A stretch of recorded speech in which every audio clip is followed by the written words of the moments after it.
की रक्षा करूंगा, समाज में दबे कुचले लोगों की सहायता करूंगा। सब यही सहायता किया। भारत सरकार ने तुझे वर्दी इसलिए दिया कि साले अन्याय का साथ न देकर गरीबों का साथ दे। जो जुल्म किए करे साले उसको सलाखों के पीछे डाल दे। इस पाक वर्दी को साले तूने नापाक कर दिया। साले नपुंसक, साले हिजड़े की औलाद, जिस मां ने तुझे जन्म दिया होगा वो अगर कहीं से देखती होगी ना तो अपने कौन को कोसती होगी कि मैंने किस पापी को जन्म दिया। साले ना तेरे पास माँ, ना बाप, ना भाई, ना बहन, ना भाभी, ना भतीजा।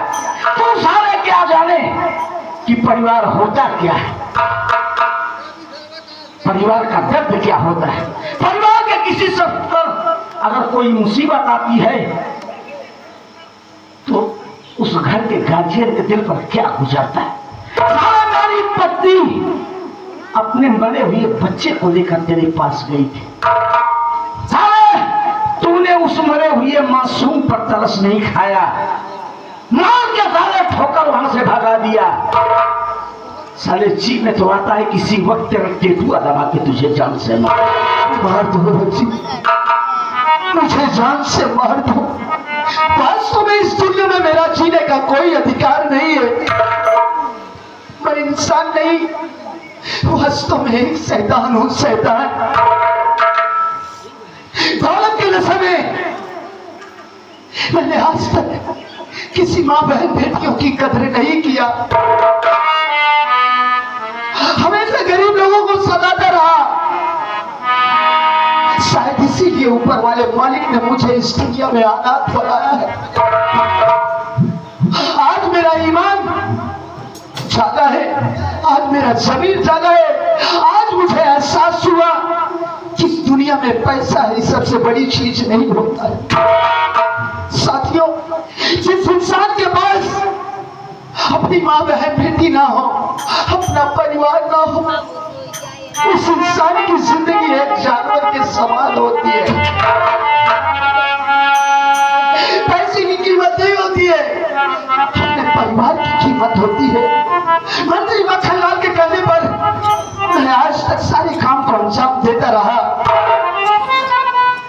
पैसे के नशे में धुत हो गया था।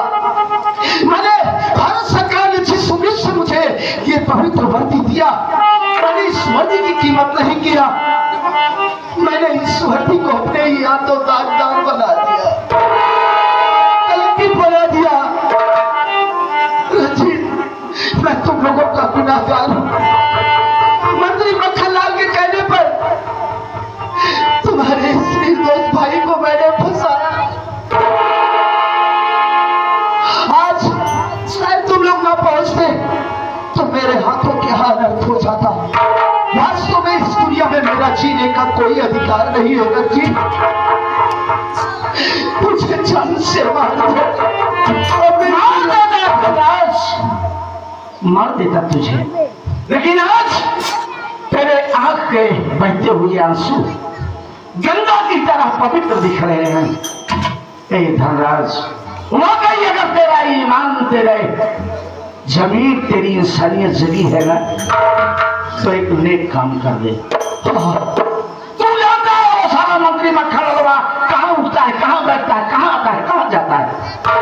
इस वक्त वो कहाँ मिलेगा, बस सब कुछ बताऊंगा। रंजीत, इस वक्त तुम्हारी पत्नी अपने मरे हुए बच्चे को लेकर शमशान घाट जा रही है उसका कफन दफन करने के लिए।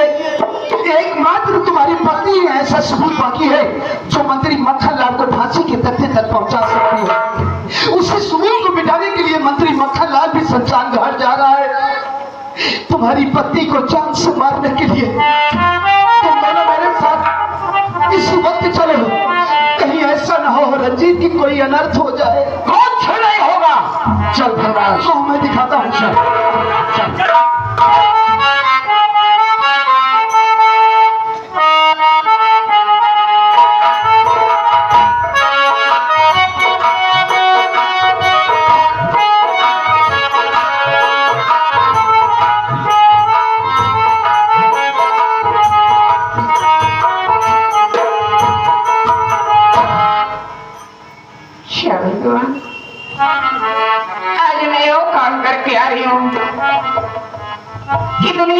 किसी औरत ने नहीं दिया होगा। अपनी इन्हीं हाथों से अपनी औलाद को दफना करा रही हूँ। मुझे ऐसा दिन देखने से पहले हमारी मौत क्यों नहीं हो गई? मौत होगी तेजी, और इसी वक्त होगी। अगर तू दुनिया में जिंदा रहेगी तो मुझे फांसी के तख्ते तक पहुंचा सकती है, इसलिए मैं तुझे जिंदा नहीं छोड़ूंगा। मार कुत्ते। हाँ। अब कौन है हमारे आगे पीछे? मार दूंगा तुझे। ऐसी जिंदगी जीने से तो मर जाना ही अच्छा होगा। ठीक है, मैं देखता हूँ तुझे बचाने के लिए यहाँ कौन आता है। बुला जिसे बुलाना हो, कोई नहीं आएगा तेरी इम्दाद।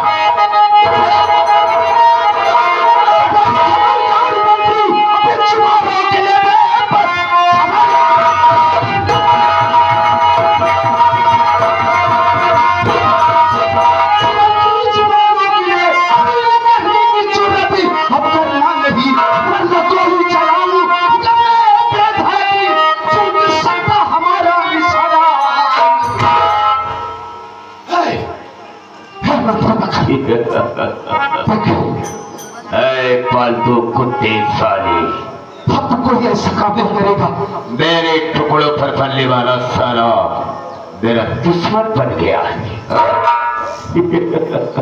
और आज दुश्मन को मैं छोड़ूंगा नहीं।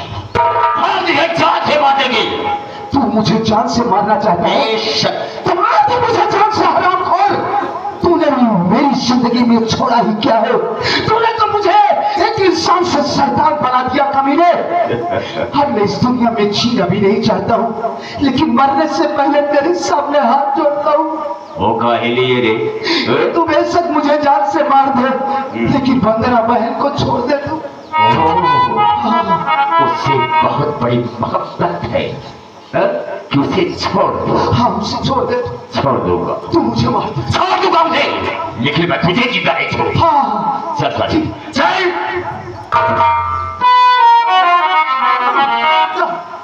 कहाँ जाएगी बे? कहाँ जाएगी वो? हाँ, अगर तुझे जान से मार देते हैं तो सबूत खत्म हो जाएगा, लेकिन वो तो जिंदा ही रहेगी ना। मुझे फांसी के तख्ते तक पहुंचाने वाली जिंदा ही रहेगी। मैं किसी को नहीं छोड़ूंगा। चले बता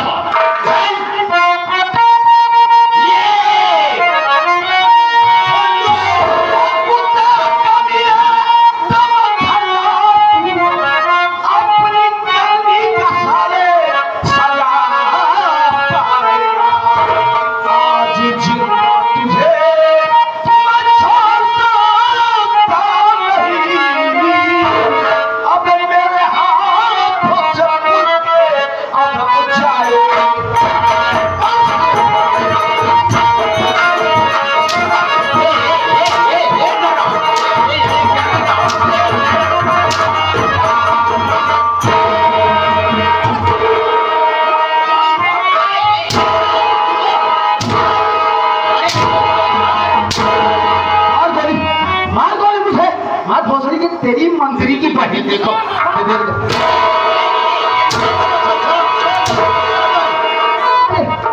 कमीना साले, तूने मुझे इंसान से शैतान बनाया। क्या बोलता है राजेश? राजेश तो मुझे नहीं मारोगे? क्यों नहीं मारूंगा? नहीं। क्यों नहीं मारूंगा? बिल्कुल नहीं मारेगा। तू साले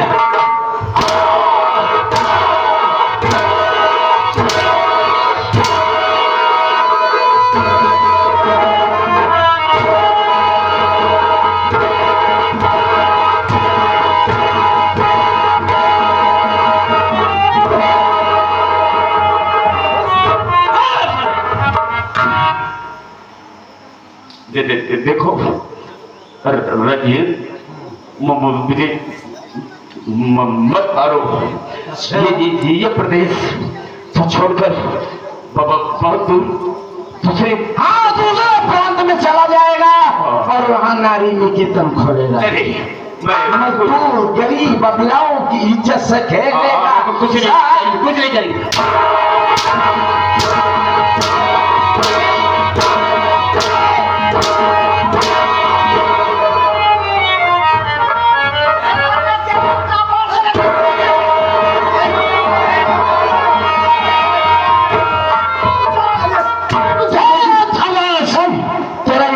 किया क्या रे? नहीं, क्या वादा करके निकला था बे तू? मैं अपने वादे से फिसला नहीं हूँ। तो क्या कर रहा तू? अरे तुम इसे मचान से मारना चाहते हो?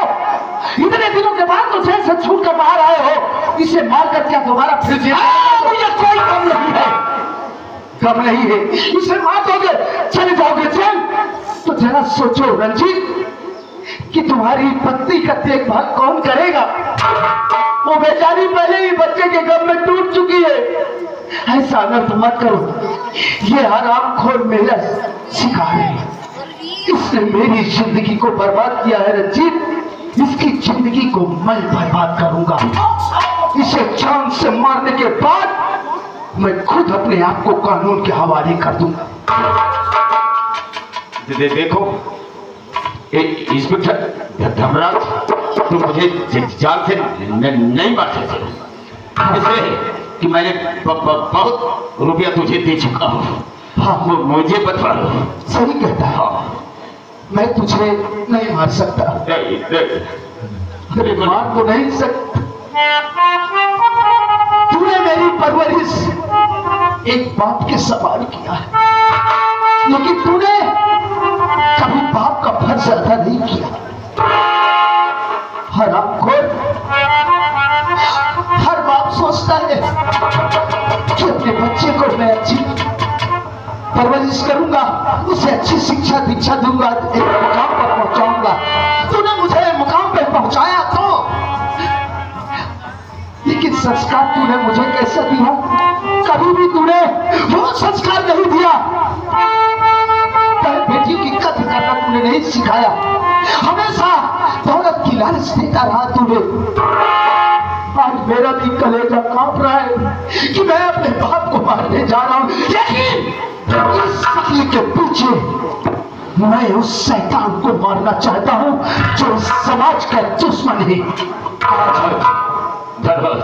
नहीं, मैं तेरी समाज को मार रहा हूँ। मैंने बहुत अनर्थ काम किया है, मैंने तुझे नाजायज काम करवाया है, उसके लिए मैं क्षमा चाहता हूँ। मुझे गोली मत मारो। तुझे इंसान अगर इस दुनिया में जिंदा रहेगा तो हमेशा समाज में गंदगी फैलती रहेगी। बिल्कुल नहीं। हराम जाते, तुझ जैसे गंदगी को इस दुनिया में जीने का कोई अधिकार नहीं।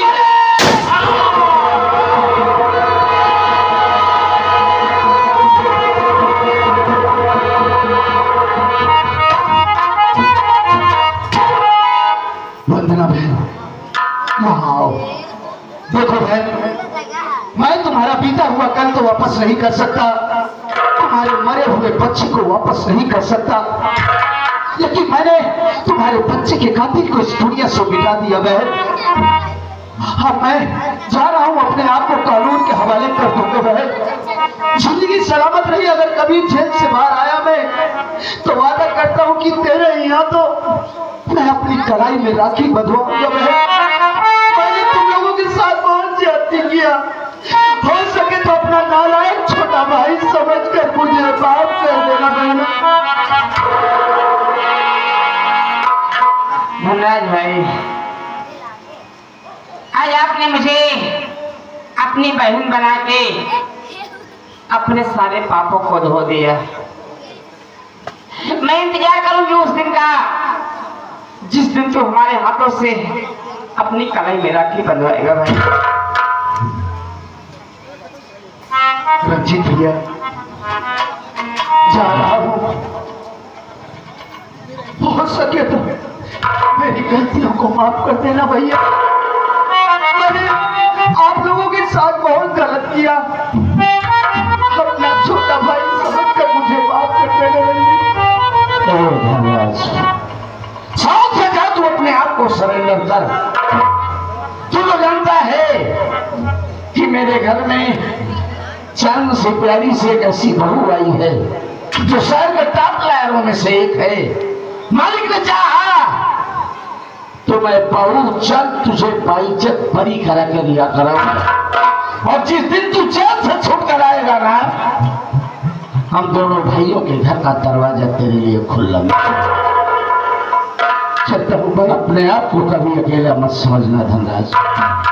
जा।